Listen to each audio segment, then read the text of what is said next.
Hi hello ಎಲ್ಲರಿಗೂ ನಮಸ್ಕಾರ. ನಾನು ನಿಮ್ಮ ಅನಾಮಿಕಾ ಅನು. ಅಭಿವ್ಯಕ್ತಿ ಕಥಾಲೋಕಕ್ಕೆ ಸ್ವಾಗತ. ಉಸಿರಾದೆ ನೀ ಜೀವಕ್ಕೆ ಕಥೆಯ 35ನೇ ಅಧ್ಯಾಯವನ್ನು ಶುರು ಮಾಡೋಣ. ರೆಸಾರ್ಟ್ ತಲುಪ್ತಿದ್ದಂತೆ ಸಂಜೆಯ ವರಪೂಜೆ ನಂತರ ಆರತಕ್ಷತೆ ಕಾರ್ಯಕ್ರಮಕ್ಕೆ ಬೇಕಾದ ಎಲ್ಲ ತಯಾರಿಗಳು ಆಗಿದೆಯಾ ಎಂದು ವಿಚಾರಿಸಿದ್ಲು Arushi. Lighting, live music, welcoming staff, ಹೂವಿನ ಡೆಕೋರೇಷನ್, ಊಟದ ವ್ಯವಸ್ಥೆ ಎಲ್ಲವೂ ಪರ್ಫೆಕ್ಟಾಗಿ ಅರೇಂಜ್ ಆಗಿದೆ ಅನ್ನೋದು ತಿಳಿದ ಮೇಲೆ ಸಮಾಧಾನದ ನಿಟ್ಟುಸಿರು ಬಿಟ್ಟ ಆರುಷಿ ತನಗಾಗಿ ತಂಗಲು ರೆಸಾರ್ಟ್ನವರು ಕೊಟ್ಟಿದ್ದ ರೂಮಿಗೆ ಹೋಗಿ ಫ್ರೆಶ್ ಆಗಿ ಸಂಜೆಗೆ ಕಪ್ಪು ಬಣ್ಣದ ಡಿಸೈನರ್ ಜಾರ್ಜೆಟ್ ಸೀರೆ ಉಟ್ಟು ನವಿರಾಗಿ ಅಲಂಕಾರ ಮಾಡಿಕೊಂಡು ತನ್ನ ಕಂಪನಿಯ ಮುಖ್ಯ ಸ್ಟಾಫ್ಗಳ ಜೊತೆಗೆ ವೈರ್ಲೆಸ್ ಮುಖಾಂತರ ಟಚ್ನಲ್ಲಿ ಇದ್ದವಳು ಸಮಾರಂಭದಲ್ಲಿ ಯಾವುದೇ ರೀತಿ ಕೊರತೆ ಉಂಟಾಗದಂತೆ ಮುತುವರ್ಜಿ ವಹಿಸಿ ಕೆಲಸ ಮಾಡ್ತಾಯಿದ್ಲು. ಹೆಣ್ಣಿನ ತಾಯಿ ಇವಳ ಕಾರ್ಯವೈಖರಿ ನೋಡಿ ಖುಷಿಪಟ್ಟು ಅವಳ ಬಳಿ ಬಂದು, ನಮ್ಮ ಬೀಗರು ಇದೇ ಇವೆಂಟ್ ಮ್ಯಾನೇಜ್ಮೆಂಟ್ ಕಂಪ್ನಿಗೆ ನೀವು ನಮ್ಮ ಮಕ್ಕಳ ಮದುವೆ ಜವಾಬ್ದಾರಿ ವಹಿಸಿ ಅಂತ ಹೇಳಿದಾಗ ಯಾಕಾಗಿ ಇಷ್ಟೊಂದು ಫೋರ್ಸ್ ಮಾಡ್ತಾ ಇದ್ದಾರೆ ಅಂತ ಬೇಸರ ಪಟ್ಕೊಂಡಿದ್ದೆ. ಆದರೆ ನನ್ನ ಮಗಳು ಅವಳ ಅತ್ತೆ ಮಾತಿಗೆ ಸಹಮತಿ ಸೂಚಿಸಿದ್ಲು. ಅಂಥ ವಿಧಿ ಇಲ್ಲದೆ ಒಲ್ಲದ ಮನಸ್ಸಿನಿಂದ ನಿಮ್ಮ ಕಂಪ್ನಿಗೆ ಮದುವೆ ತಯಾರಿಯ ಜವಾಬ್ದಾರಿಗಳನ್ನು ವಹಿಸಿದ್ವಿ. ನಿಮಗಿಂತ ಕಡಿಮೆ ವೆಚ್ಚದಲ್ಲಿ ಮದುವೆ ತಯಾರಿಗಳನ್ನು ಮಾಡಿಕೊಡೋ ಬೇರೆ ಇವೆಂಟ್ ಮ್ಯಾನೇಜ್ಮೆಂಟ್ ಕಂಪನಿಗಳಿರುವಾಗ ಇವ್ರಿಗೆ ಯಾಕೆ ಇಷ್ಟೊಂದು ದುಬಾರಿ ಹಣ ಕೊಡಬೇಕು ಅಂತ ಮನಸ್ಸಿನಲ್ಲೇ ತುಂಬ ಬೈಕೊಂಡಿದ್ದೆ. ಬಟ್ ನಿಮ್ಮ ಕೆಲಸ ನೋಡಿದ ಮೇಲೆ ನೀವು ಪಡೆದ ಹಣ ಕಡಿಮೆನೇ ಅಂತ ಅನ್ನಿಸ್ತಿದೆ ಅಂತ ಆರುಷಿ ಕೆಲಸವನ್ನು ಹಾಡಿ ಹೊಗಳಿದ್ರು. ಇಷ್ಟೇ ಅಲ್ಲದೆ ಅವರ ಒಂದಿಬ್ಬರು ಸಂಬಂಧಿಕರು, ಗೆಳತಿಯರು ತಮ್ಮ ಮನೆಯ ಫಂಕ್ಷನ್ ಸಹ ಇವರ ಇವೆಂಟ್ ಮ್ಯಾನೇಜ್ಮೆಂಟ್ ಕಂಪನಿಗೆ ವಹಿಸುವ ಇಚ್ಛೆಯನ್ನು ವ್ಯಕ್ತಪಡಿಸಿ ಆರುಷಿ ಬಳಿ ಅವಳ ವಿಸಿಟಿಂಗ್ ಕಾರ್ಡ್ ಕೇಳಿ ಪಡೆದುಕೊಂಡರು. ಸಂಜೆ ಸಮಯಕ್ಕೆ ಗಂಡಿನ ಕಡೆಯವರು ಬಂದಾಗ ಅವರನ್ನು ಶಾಸ್ತ್ರೋಕ್ತವಾಗಿ ವೆಲ್ಕಮ್ ಮಾಡುವ ಕೆಲಸವೂ ಸಹ ಇವೆಂಟ್ ಮ್ಯಾನೇಜ್ಮೆಂಟ್ ಅವರೇ ವಹಿಸ್ಕೊಂಡಿದ್ರು. ವಧುವಿನ ತಾಯಿ, ತಂದೆ ಬಾಗಿಲಲ್ಲೇ ನಗುಮುಖ ಹೊತ್ತು ನಿಲ್ಲುವುದು ಅಷ್ಟೇ ಕೆಲಸ ಆಗಿತ್ತು. ಇದೆಂಥ ಮದುವೆ, ಎಲ್ಲ ಎಷ್ಟೋ ವ್ಯವಹಾರದ ರೂಪ ತೆಗೆದುಕೊಂಡ್ಬಿಟ್ಟಿದೆ ಅಂತ ಗೊಣಗಿಕೊಂಡ ಓಜಸ್ ಅದಾಗಲೇ ರೆಸಾರ್ಟ್ಗೆ ಬಂದು ಅರ್ಧ ಗಂಟೆಯ ಮೇಲಾಗಿದ್ದರೂ ಆರುಷಿ ತನ್ನ ಕೆಲಸಗಳ ಕಡೆ ಗಮನ ಕೊಟ್ಟು ಓಡಾಡ್ಕೊಂಡಿರೋ ರೀತಿಯನ್ನು ಗಮನಿಸುತ್ತಾ ಅವಳಂತೆ ತಾನು ಕಪ್ಪು ಬಣ್ಣದ ಬಟ್ಟೆ ತೊಟ್ಟಿರುವೆ, ನಾವಿಬ್ಬರು ಟ್ವಿನ್ನಿಂಗ್ ಮಾಡ್ತಾ ಇದ್ದೀವಿ, ಇದನ್ನು ನಿತಿನ್ ನೋಡಿ ಹೊಟ್ಟೆ ಉರ್ಕೊಳ್ತಾನ ಅಂತ ತನ್ನದೇ ಯೋಚನೆಯಲ್ಲಿ ಮುಳುಗಿ ಹೋಗಿದ್ದ ಓಜಸ್ನ ಕಂಡು ಆರುಷಿ ಕ್ಷಣ ತನ್ನ ಕಣ್ಣನ್ನು ತಾನೇ ನಂಬಲಾರದೆ ಅವನ ಬಳಿ ಹೋಗಿ ಭುಜ ಮೆಲ್ಲಗೆ ತಟ್ಟಿದ್ಲು. ಹಾಯ್ ಯಾರು, ಲುಕಿಂಗ್ ಗಾರ್ಜಿಯಸ್. ನೀವು ಅವಾಗಿಂದ ಅಲ್ಲಿ ಇಲ್ಲಿ ಬ್ಯುಸಿಯಾಗಿ ಓಡಾಡ್ತಾ ಇದ್ರಲ್ಲ, ಅದಕ್ಕೆ ನಿಮ್ಮನ್ನು ಮಾತಾಡಿಸಿ ಡಿಸ್ಟರ್ಬ್ ಮಾಡೋದು ಬೇಡ ಅಂತ ದೂರ ನಿಂತಿದ್ದೆ ಎಂದು ಹೇಳಿದವನು ಅವಳ ಮೇಲಿಂದ ಕಣ್ಕೀಳದಾದ. ಆರುಷಿ ಸಹ ಓಜಸ್ನನ್ನು ಇಂಥ ಫಾರ್ಮಲ್ಸ್ನಲ್ಲಿ ಮೊದಲ ಬಾರಿ ಕಂಡಿರುವುದು.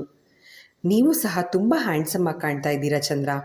ಈ ಮದುವೆನಲ್ಲಿ ಯಾವುದಾದ್ರೂ ಹುಡುಗಿ ಇಷ್ಟ ಆದರೆ ನನಗೆ ಹೇಳಿ, ಇಲ್ಲೇ ನಿಶ್ಚಿತಾರ್ಥ ಮಾಡಿಸಿ ನಮ್ಮ ಇವೆಂಟ್ ಮ್ಯಾನೇಜ್ಮೆಂಟ್ ಕಂಪ್ನಿಯಿಂದನೇ ಮದುವೆ ಅರೇಂಜ್ಮೆಂಟ್ ಸಹ ಮಾಡಿಸ್ಬಿಡ್ತೀನಿ. ನೀವು ನನ್ನ ಫ್ರೆಂಡ್ ಅಂತ ನನ್ನ ಬಾಸ್ ಹತ್ರ ಹೇಳಬೇಕಾದ್ರೆ ಡಿಸ್ಕೌಂಟ್ ಕೊಡಿಸ್ತೀನಿ. ನಸು ನಕ್ಕು ಹೇಳಿದ್ರೆ, ಹೋಗ್ರಿ ಸುಮ್ಮನೆ, ಕೆಲಸ ನೋಡಿ, ಮದುವೆ ಅಂತೆ ಡಿಸ್ಕೌಂಟ್ ಅಂತೆ, ಮಾಡೋಕ್ಕೆ ಬೇರೆ ಕೆಲಸ ಇಲ್ವಾ? ಅಲ್ಲಿ ನೋಡಿ ಬಂದ ಮದುವೆ ಗಂಡು ಅಂತ ಹೇಳಿ ತಾನೇ ನಿತಿನ್ನ ಎದುರುಗೊಂಡರೆ ಅವನಿಗೆ ಸ್ನೇಹಿತನ ಮುಖ ನೋಡೋಕ್ಕೂ ಆಗ್ತಾ ಇಲ್ಲ. ಸುಲಭವಾಗಿ ಓಜಸ್ನ ಕೆಲಸದಿಂದ ತೆಗೆದುಹಾಕಿದ ಮೇಲೆ ನಿಜವಾದ ಅರ್ಥದಲ್ಲಿ ಬಿಸ್ನೆಸ್ನಲ್ಲಿ ಎದುರಾಗೋ ಕಷ್ಟಗಳು ಏನು ಅನ್ನೋದು ನಿತಿನ್ ಗಮನಕ್ಕೆ ಬರತೊಡಗಿತ್ತು. ಫೀಲ್ಡ್ಗೆ ಹೋಗ್ತಾ ಇದ್ದ ಆಕೆ ಇಂಜಿನಿಯರ್ಗಳಲ್ಲಿ ಕೆಲವೊಬ್ಬರು ಕಂಪನಿ ಕಡೆಗೆ ಪೂರ್ಣ ಪ್ರಮಾಣದ ನೈತಿಕತೆಯನ್ನು ತೋರ್ತಿರಲಿಲ್ಲ. ಒಂದೇ ವಾರದಲ್ಲಿ ಕಬ್ಬಿಣ, ಅದಿರು, ಇಟ್ಟಿಗೆ ವಿತರಕರ ಜೊತೆಗೆ ಡೀಲ್ ಮಾಡಿಕೊಂಡು ಕಂಪನಿಗೆ ಸ್ವಲ್ಪ ಹಣದ ಲಾಸ್ ಅಲ್ಲದೆ ಕಳಪೆ ಗುಣಮಟ್ಟದ ಕಾಮಗಾರಿ ಆರಂಭಿಸಿ ನಿತಿನ್ ತಲೆಗೆ ದೊಡ್ಡ ತಲೆನೋವಾಗಿ ಪರಿಣಮಿಸಿತ್ತು.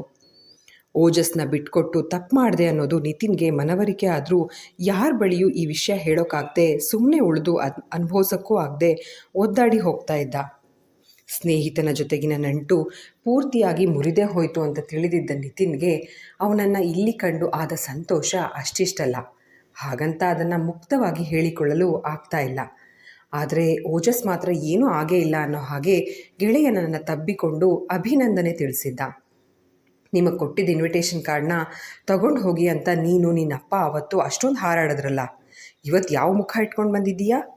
ಕಿಶೋರಿಯವರು ಓಜಸ್ನ ಇಲ್ಲಿ ಕಂಡು ಕೊಂಕಾಡಿದ್ರೆ ಅವನು ನಗುತ್ತಾ, ನಿಮ್ಮ ಮಗ ನಾನು ಅವನ ಕಂಪ್ನಿ ಪಾರ್ಟ್ನರ್ ಅನ್ನೋದನ್ನು ಸಹ ನೋಡಿದೆ ನನ್ನನ್ನೇ ಬಿಸ್ನೆಸ್ಸಿಂದ ದೂರ ಉಳಿಯುವಂತೆ ಮಾಡಿ ಮಿತ್ರದ್ರೋಹದ ಕೆಲಸ ಮಾಡಿಬಿಟ್ಟ. ಕೈಯಲ್ಲಿ ಕೆಲಸ ಇಲ್ಲ ಅಂತ ಸುಮ್ಮನೆ ಕೂತ್ರೆ ಅದು ಪುರುಷ ಲಕ್ಷಣ ಅಲ್ಲ ಅಂತ ಅನಿಸಿ ನಮ್ಮ ಆರುಷಿ ಮೇಡಮ್ ಬಳಿನೇ ಕೆಲಸಕ್ಕೆ ಸೇರಿಕೊಂಡೆ.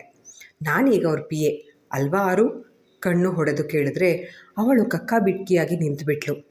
ಅಯ್ಯೋ, ಈಗ ಮಾತಾಡಿದ್ದು ಸಾಕು, ಬನ್ನಿ ಬನ್ನಿ, ಗಂಡಿನ ಕಡೆಯವರೆಲ್ಲ ಮೊದಲು ತಿಂಡಿ ಕಾಫಿ ಮುಗಿಸಿ ವರಪೂಜೆಗೆ ರೆಡಿಯಾಗಿ. ಆರು ಮೇಡಮ್ ಬನ್ನಿ ನೀವು.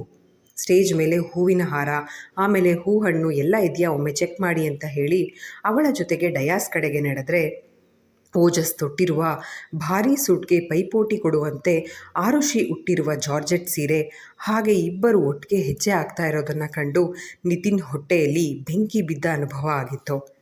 ತನ್ನ ಸ್ನೇಹಿತನ ಬುದ್ಧಿಯನ್ನು ಚೆನ್ನಾಗಿ ಅರಿತಿರುವ ಓಜಸ್ ಬೇಕಂತಲೇ ಕಾರ್ಪೆಟ್ನ ಎಡವಿದಂತೆ ನಾಟಕ ಆಡ್ತಲೇ ಅವಳನ್ನು ಬಳಸಿ ಹಿಡಿದು, ಆರುಷಿ ಹುಷಾರು ಚಂದ್ರ, ನೋಡ್ಕೊಂಡು ಓಡಾಡಿ, ನಿಮಗಿಂತ ನನ್ನ ಚಿಂಟುನೇ ವಾಸಿ ಅಂತ ನಕ್ಕು ಹೇಳಿದಾಗ ದೂರದಿಂದಲೇ ತನ್ನ ಮೊದಲ ಪ್ರೀತಿ, ತನ್ನ ಮನದಲ್ಲಿ ಮೊದಲ ಬಾರಿಗೆ ಭಾವನೆಗಳನ್ನು ಹುಟ್ಟಿ ಹಾಕಿದ್ದ ಕ್ರಶ್ನ ನಗುಮುಖ ನೋಡಿ ಮನಸ್ಸು ಹೂವಂತೆ ಅರಳಿದ್ರೂ ಅವಳು ನನ್ನವಳಲ್ಲ ಅನ್ನೋ ನೋವು ಹೃದಯವನ್ನು ಇರಿದಿತ್ತು. ಆದರೆ ಅವಳ ನಗುವನ್ನು ಸಹಿಸೋಕೆ ಆಗದ ಎರಡು ಜೋಡಿ ಕಂಗಳು ಅದಾಗಲೇ ಆರುಷಿ ಕಣ್ಣಲ್ಲಿ ನೀರು ಹಾಕ್ಸೋದು ಹೇಗೆ ಅಂತ ಮಾಡಿಕೊಂಡಿದ್ದ ಯೋಜನೆಯನ್ನು ಕಾರ್ಯರೂಪಕ್ಕೆ ತರಲು ಸಿದ್ಧವಾಗಿ ಮಂಟಪದ ಕಡೆಗೆ ನಡೆದರು. ಸದ್ಯ ಫ್ರೆಂಡ್ ಆಗಿರಿ ಅಷ್ಟೇ, ನನ್ನ ಆಸರೆಯನ್ನೆಲ್ಲ ನಿರೀಕ್ಷೆ ಮಾಡಬೇಡಿ ಅಂತ ನನ್ನ ಮುಗ್ಗರಿಸಿ ಬೀಳೋಕೆ ಬಿಡದೆ ಸರಿಯಾದ ಟೈಮ್ಗೆ ಸಹಾಯ ಮಾಡಿದ್ರಲ್ಲ, ಥ್ಯಾಂಕ್ ಯು ಸೋ ಮಚ್ ಆರು, ಅವಳೆಡೆಗೆ ಕಿರುನಗೆ ಬೀರಿ ಹೇಳಿದ್ದ. ಅವನನ್ನೇ ದಿಟ್ಟಿಸಿ ನೋಡುತ್ತಾ, ನನ್ನ ಏನಂತ ತಿಳಿದಿದ್ದೀರಾ ಚಂದ್ರ? ಸ್ನೇಹಿತರಿಗೆ ಸಣ್ಣ ಸಹಾಯ ಕೂಡ ಮಾಡಿದಷ್ಟು ಸ್ವಾರ್ಥಿ ಅಂತನಾ? ನೋಡಿ, ನಾನು ನಿನ್ನೆ ಆ ಶಾಶ್ವತ ವಿಷಯಕ್ಕೆ ನೀವು ಹೆಚ್ಚು ತಲೆ ಕೆಡಿಸ್ಕೊಳ್ಬೇಡಿ ಅಂತಷ್ಟೇ ಹೇಳಿದ್ದು. ಹಾಗೆಯೇ ಎಂದು ಏನೋ ಹೇಳಲು ಹೊರಟವಳ ಗಂಟಲಿನಿಂದ ಮಾತುಗಳು ಹೊರಬರದ ಕಾರಣ ಮೌನವಾಗಿ ಉಳಿದು ಬಿಟ್ಲು.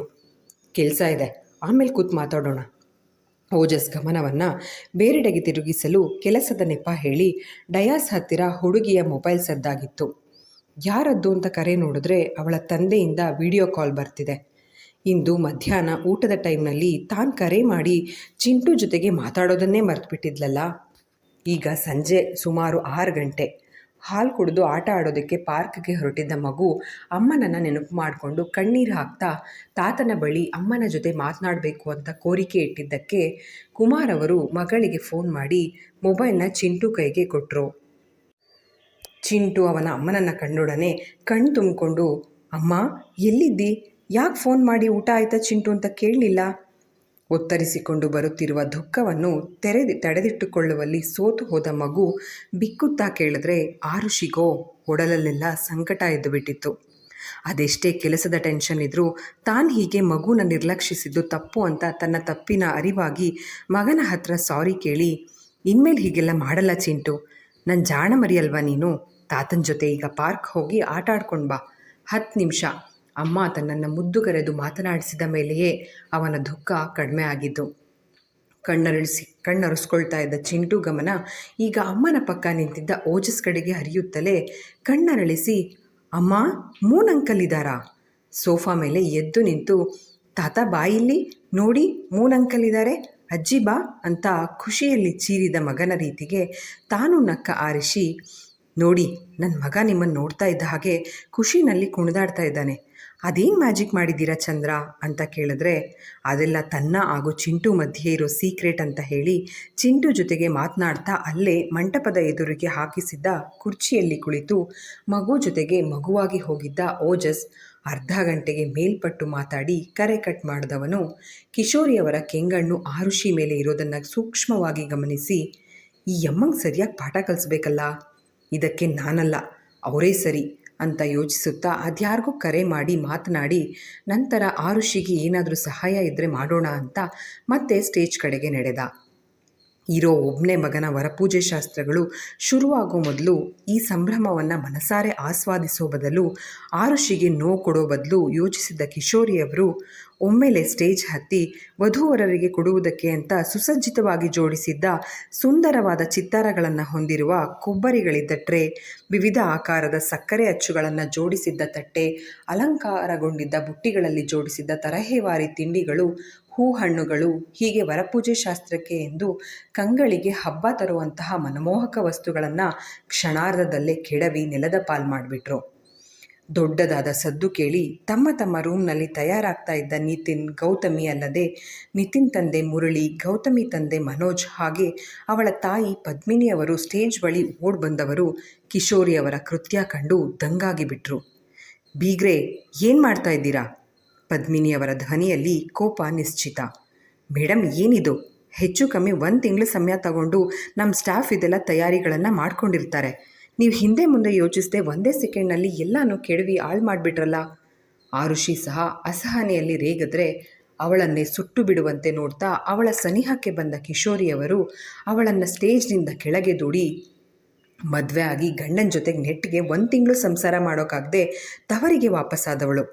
ಕೆಲ್ಸಕ್ಕೆ ಹೋಗೋ ನೆಪ ಮಾಡಿಕೊಂಡು ಸಿಕ್ಕ ಅವ್ರ ಜೊತೆ ಲಲ್ಲೆ ಹೊಡಿತಾ ನಿನ್ನ ಆಫೀಸ್ ಅಟೆಂಡರ್ನಿಂದ ಹಿಡಿದು ನಿನ್ನ ಬಾಸ್ವರೆಗೂ ಎಲ್ಲರನ್ನೂ ನಿನ್ನ ಬುಟ್ಟಿಗೆ ಬೀಳಿಸ್ಕೊಂಡಿರೋ ನಿನ್ನಂಥ ಮಾನಗೆಟ್ಟ ಹೆಣ್ಣು ಮಾಡಿರೋ ಈ ಎಲ್ಲ ತಯಾರಿಗಳಲ್ಲಿ ನನಗೆ ಬರೀ ಅಪಶಕನನೇ ಕಾಣ್ತಾ ಇದೆ ಆರುಷಿ ಅಂತ ಅಬ್ಬರಿಸಿಬಿಟ್ರು. ಹೆಣ್ಣು ಗಂಡು ಎರಡೂ ಕಡೆಯ ನೆಂಟರು ತುಂಬಿದ್ದ ಹಾಲ್. ಅಲ್ಲದೆ ಆಗಲೇ ಪುರೋಹಿತರು ಪೂಜೆ ಶುರು ಮಾಡೋದಕ್ಕೆ ಅಣಿ ಮಾಡಿಕೊಳ್ತಾ ಇರುವಾಗ ಎಲ್ಲರ ಎದುರು ಕಿಶೋರಿಯವರು ತನ್ನ ಮೇಲೆ ಮಾಡಿರುವ ಆಪಾದನೆಯನ್ನು ಸಹಿಸದಾಗಿ ಕಣ್ಣು ತುಂಬಿಕೊಂಡ ಆರುಷಿ, ಅತ್ತೆ, ನನ್ನ ಜೀವನದಲ್ಲಿ ಏನಾಗಿತ್ತು ಅಂತ ಗೊತ್ತಿದ್ದು ನನ್ನ ಬಗ್ಗೆ ಇಷ್ಟು ಕೇವಲವಾಗಿ ಮಾತಾಡ್ತಾ ಇದ್ದೀರಲ್ಲ, ಯಾಕೆ ಅಂತ ಕೇಳಿದ್ರೆ ತುಟಿ ಕೊಂಕಿಸಿದವರು, ಪರವಾಗಿಲ್ವೇ, ಚೆನ್ನಾಗಿ ನಾಟಕ ಆಡೋದನ್ನು ಕಲ್ತಿದ್ದೀಯಾ ಅಂತ ಅವಳ ಕೆನ್ನೆಯನ್ನು ತಿವಿದು ತನ್ನ ಸುತ್ತ ಇರುವವರು ತಮ್ಮ ಮಾತನ್ನು ಕೇಳಿಸ್ಕೊಳ್ತಾ ಇದ್ದಾರೆ ಅನ್ನೋದನ್ನು ಖಾತ್ರಿಪಡಿಸ್ಕೊಂಡ ಕಿಶೋರಿಯವರು ಬೀಗರ ಬಳಿಗೆ ಬಂದು, ಇವಳು ಯಾರು ಗೊತ್ತಾ ಪದ್ಮಿನಿಯವರೇ? ನನ್ನ ನಾದ್ನಿ ಮಗಳು.